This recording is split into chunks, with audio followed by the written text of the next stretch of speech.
cette paix intérieure, on va pouvoir l'émaner autour de soi. Et j'en parlais avec une amie hier, on était en promenade dans les bois, et j'aime bien en discuter avec des gens qui ne sont pas forcément dans la même mouvance ou qui ne font pas le même métier, elle est comptable, hein, donc voyez. Comme quoi on peut incarner la paix partout où on est.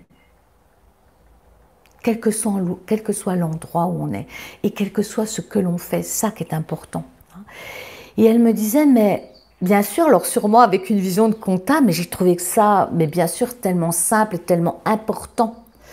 Elle me disait, mais quand une personne est dans son axe, quand elle est dans sa paix intérieure, elle émane autour d'elle déjà dans son entourage. Soyons humbles, je ne suis pas Gandhi et vous ne l'êtes pas non plus. Soyons humbles.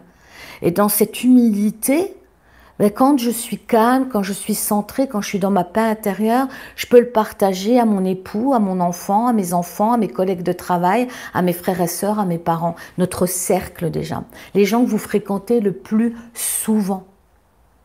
Et qu'est-ce qui se passe quand on peut transmettre ce sentiment de calme, quels que soient les éléments extérieurs? Ces personnes qui gravitent autour de vous en bénéficient. Et à leur tour, vont diffuser cet état d'être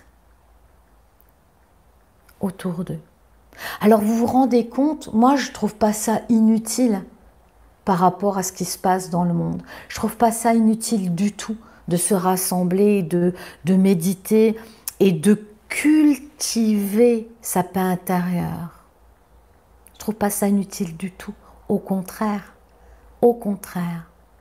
Vous imaginez sur cette terre si chaque individu cultivait cet état d'être, ce positionnement intérieur, et pouvait donc le diffuser, ne serait-ce que dans son cercle personnel, eh bien, on aurait la paix sur la terre, tout simplement. Donc, ce n'est pas vain de cultiver en soi cette paix intérieure pour son épanouissement.